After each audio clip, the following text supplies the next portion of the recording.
Hello guys, I am गुलफशा और हम लोग पढ़ रहे हैं मॉडर्न हिस्ट्री।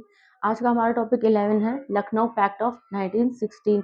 थोड़ा सा ब्रीफ इसका मैंने आपको पिछले लेक्चर में करा दिया था, बाकी आज मैं इसको डिटेल में कराऊंगी।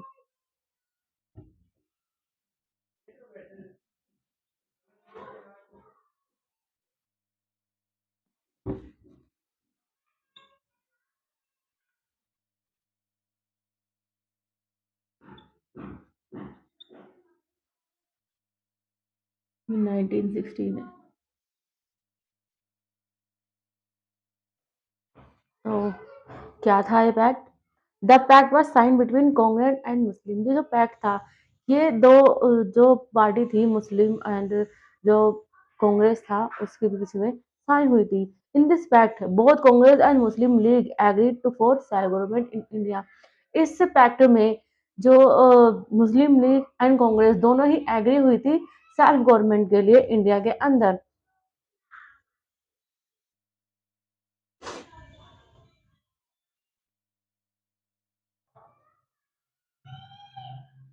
Pact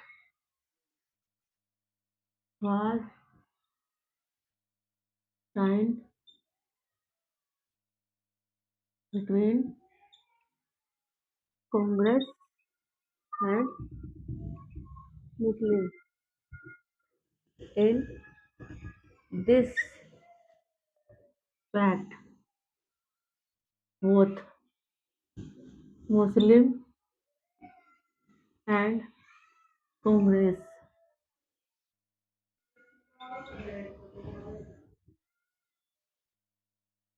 Congress agree for self government in India. Agree for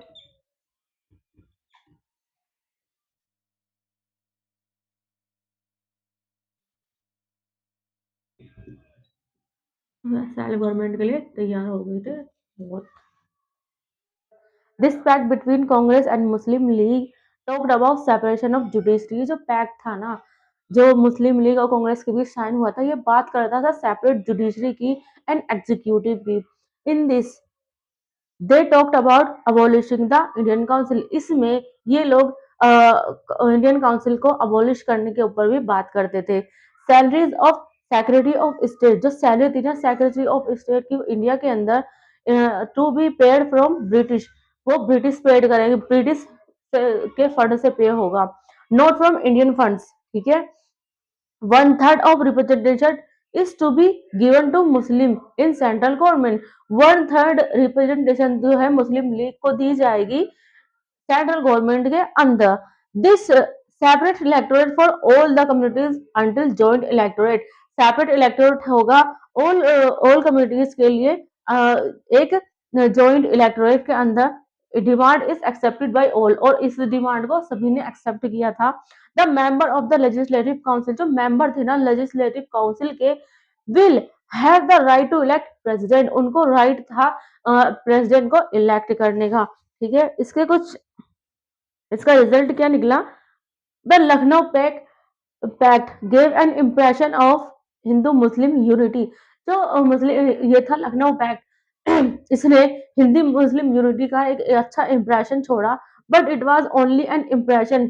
लेकिन ये सिर्फ एक इम्प्रेशन था, it did not happen in reality. ये रियलिटी में हैपन नहीं था। Granting separate electorate gave rise to communal tension in India. Separate electorate जब ग्रांट हुआ और इसकी वजह से इंडिया के अंदर कम्युनल टेंशन होने लगी, राइज होने लगी।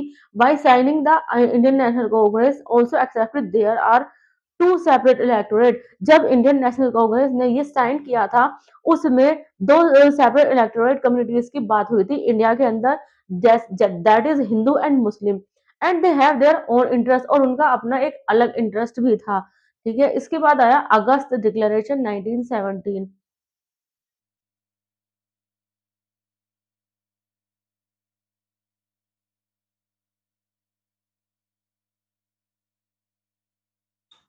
अगस्त डिक्लेरेशन 1917। एडविन मॉन्टेगू कौन थे? वो एक सेक्रेटरी ऑफ स्टेट थे इंडिया के अंदर। प्रेजेंटेड मोंटेगो डिक्लेरेशन, उन्होंने मोंटेगो डिक्लेरेशन प्रेजेंट की ब्रिटिश पार्लियामेंट में। This declaration talk about English participation of Indians in administration. ये डिक्लेरेशन थी, ये बात करती थी इंक्रीज पार्टिसिपेशन ऑफ इंडियंस जो थे उनका एडमिनिस्ट्रेशन के अंदर। And it talk about self governing institution in India, और ये सेल्फ गवर्निंग इंस्टीट्यूशन की बात भी करती थी इंडिया के अंदर। ठीक है। इन 1970 मोंटेगो विजिटेड इंडिया, 1917 में मोंटेगो इंडिया आए and had talked with Mahatma Gandhi, और उन्होंने महात्मा गांधी जी से बात करी, एंड मोहम्मद अली जिन्ना जी से भी। After this meeting secretary of state claim Ford viceroy, जो इस मीटिंग के बाद जो सेक्रेटरी ऑफ स्टेट उस टाइम पे उनका नाम था क्लैंसफोर्ड वाइसरॉय ब्रॉड मोंटेगो, उन्होंने मोंटेगो क्लैंसफोर्ड रिपोर्ट, और उन दोनों ने मिलकर एक मोंटेगो क्लैंसफोर्ड रिपोर्ट तैयार की ऑन 8 जुलाई 1918 को। Report paved the way for government of India, और रिपोर्ट को गवर्नमेंट ऑफ इंडिया एक्ट के रास्ते पर लाया गया। After presenting the Montford reform, इस प्रेजेंटेशन के बाद इसको नाम दिया गया Montford reform, which talked about establishing responsible government in India, जो कि बात करती थी स्थगित करने की रिस्पांसिबल गवर्नमेंट इंडिया के अंदर। Annie Besant decided to withdraw the home rule movement, जो एनी बसंत थी उन्होंने ये भी डिसाइड किया कि वो जो उन्होंने जो होम रूल लीग मूवमेंट चलाया हुआ है वो उसको विड्रॉ कर देंगी। इन 1817 any Basant become the first women president of India. 1870 के अंदर एनी बसंत पहली महिला प्रेसिडेंट बनी इंडिया की। With withdrawal of HRM, many Congress leaders were really unhappy. HRM के विड्रॉ होने से बहुत सारे जो कांग्रेस लीडर थे वो अनहैप्पी थे।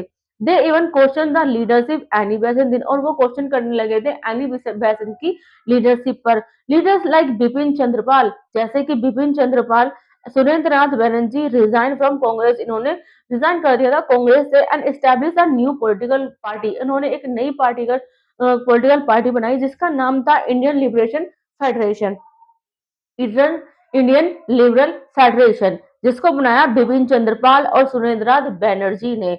The two newspaper publish by Annie Besant, जो टू न्यूज़पेपर थे जिसे पब्लिश किया एनी बेसेंट थे वो थे न्यू इंडिया एंड कॉमनवेल्थ। ठीक है। उसके बाद हमारे गांधी जी का प्रेजेंटेशन होता है इंडिया के अंदर, एडवेंट ऑफ गांधी जी।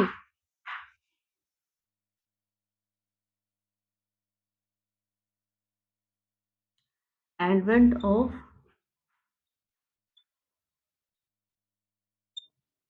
गांधी जी। ठीक है। Gandhi was inspired by political philosophy of American political scientist Thoreau, जो गांधी जी थे ना वो इंस्पायर्ड थे पॉलिटिकल फिलोसफी से, अमेरिका के एक पॉलिटिकल साइंटिस्ट थे थ्योरियो उनसे। Thoreau was the person who gave the theory of civil subordinate movement. Theory, ये जो थ्योरियो थे ना वही पर्सन थे जिन्होंने सिविल डिसओबीडिएंट मूवमेंट को इन्होंने ये थ्योरी दी थी। Gandhi ji political journey started from South Africa, Gandhi ji की जो पॉलिटिकल जर्नी थी वो स्टार्ट हुई थी साउथ अफ्रीका से। He went to Africa under a legal contract with Dada Bhai Abdullah, वो गए थे साउथ अफ्रीका, उनका एक लीगल कॉन्ट्रैक्ट था दादा भाई अब्दुल्ला के साथ। हु वाज अ एडवोकेट, ये एडवोकेट थे। Gandhi stay in Africa, Gandhi Africa में रहे जिसकी वजह से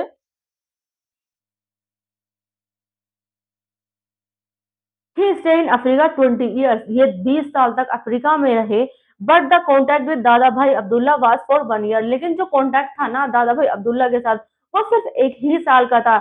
ही had to increase stay in South Africa because, इन्होंने साउथ अफ्रीका में रहने का निर्णय क्यों लिया इतने सालों तक, उसका एक रीजन था क्योंकि ही was involve in struggle against racial discrimination. ये एक स्ट्रगल जो थी वहां जो चल रही थी रेशियल डिस्क्रिमिनेशन की, भेदभाव की, उसके उसमें इन्वॉल्व थे। In South Africa Gandhi emerge as a leader of Asian community, South Africa के अंदर ये इमर्ज हुए एक लीडर के रूप में एशियन कम्युनिटी के एंड ट्राइबल कम्युनिटी के। Gandhi had build a strong character of leader, Gandhi के जी का एक बहुत ही स्ट्रॉन्ग कैरेक्टर था लीडर के तौर पर, with a strong and form decision making, और बहुत अच्छे स्ट्रॉन्ग और हार्ड फॉर्म जो डिसीजन किए जा सकते थे उनको बहुत अच्छे से ले सकते थे। He was involve in various fight against discrimination laws in South Africa. ये बहुत सारे जो डिस्क्रिमिनेशन लॉज चल रहे थे ना साउथ अफ्रीका के अंदर, वो उनमें भी इन्वॉल्व रहे। एग्जाम्पल के तौर पर immoral act, child marriage act, etcetera. Gandhi establish Tolstoy farms in Natal. Gandhi ji ने एक टोल्टोइस फार्म्स स्टैब्लिश किया नेडल के अंदर, जो कि साउथ अफ्रीका का एक प्रोविंस है। This place become the nerve centre of Gandhi political activity in South Africa. ये एक नर्व सेंटर रहा गांधी जी की पॉलिटिकल एक्टिविटी का साउथ अफ्रीका के अंदर। इन जनवरी 1950 में Gandhi return to India and established Sabarmati Ashram in Gujarat on the line of Tolstoy's form. Was he returned to India, he had a consultation with Gopal Krishna Gokhale, who is regarded as political guru of Gandhi ji. ठीक है, Gokhale gave two fundamental advice to Gandhi. Gokhale जी ने गांधी जी को दो fundamental advice दी। पहली, never jump into action before understanding the situation. एकदम से jump मत करो किसी भी चीज में, उसकी अंडरस्टैंडिंग को जाने, उसकी सिचुएशन को जाने बिना। और second, don't join the politics, politics join मत करो विच कैन इन्फ्लुएंस यू, जो कि तुम्हें प्रभावित करती है। Join the politics which you में इन्फ्लुएंस, उस पॉलिटिक्स को ज्वाइन करो जिससे जो पॉलिटिक्स तुमसे इन्फ्लुएंस हो, तुमसे प्रभावित हो। Gandhi come to India during the time of world war 1। Gandhi ji जो इंडिया आए वो वर्ल्ड वॉर 1 के टाइम पर आए। He also encourage Indian youth to join British military among the Indian youth. Gandhi ji was famously known as recruitment sergeant. Gandhiji started his political career in India as a loyalist and cooperator of British। Gandhi ji ने अपना जो political career India के अंदर start किया वो loyalist and cooperator of British के तौर पर किया। Gandhi ji believe in the concept of, Gandhi ji इस कॉन्सेप्ट में बिलीव करते थे, इफ यू हेल्प ब्रिटिश, अगर तुम ब्रिटिशर्स की हेल्प करोगे, the British will help you, अंग्रेज तुम्हारी मदद करेंगे। British government was also very happy with Gandhi. और जो अंग्रेजी गवर्नमेंट थी ना, अंग्रेजी सरकार, वो गांधी जी से बहुत ही खुश थी। And they gave Gandhi Kaisar-e Hind. उन्होंने एक टाइटल भी दिया गांधी जी को केसरे हिंद का। उसके बाद एक चंपारण सत्याग्रह हुआ हमारा, गांधी जी ने स्टार्ट किया चंपारण सत्याग्रह, इनके आने के बाद हुआ।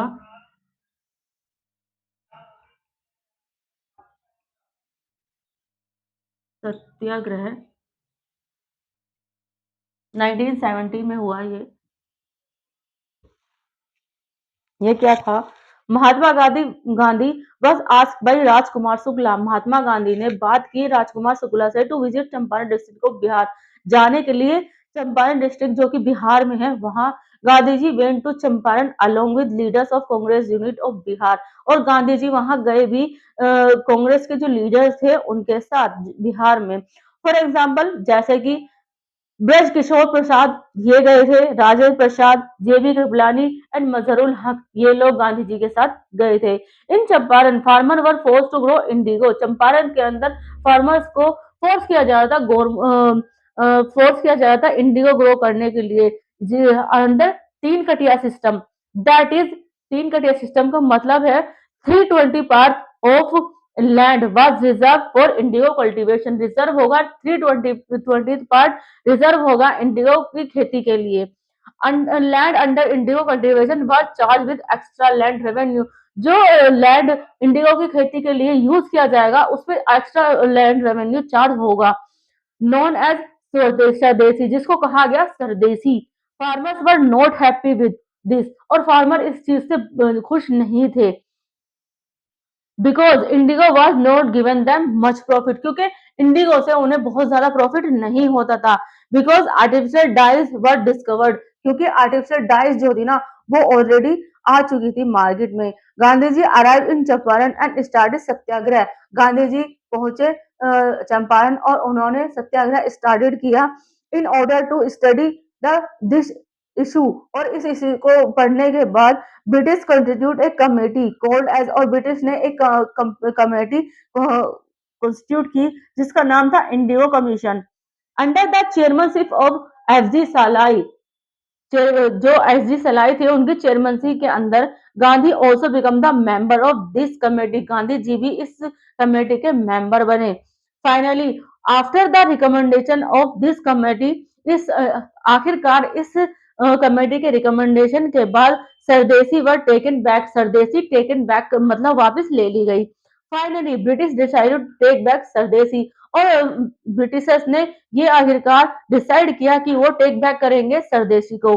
British also agreed that they will return 25% of money, और ब्रिटिश इस बात पर भी एग्री हुए कि वो रिटर्न करेंगे 25% of money which was illegally taken from farmer, जो कि इलीगली ली गई है फार्मर्स से।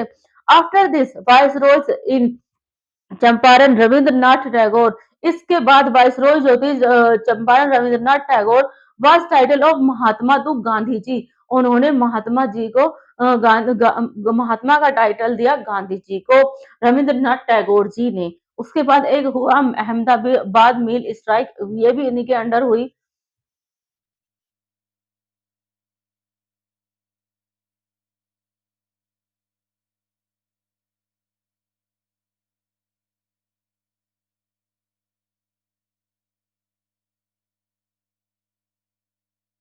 ठीक है गाइस, आज का हमारा ये टॉपिक यहीं तक।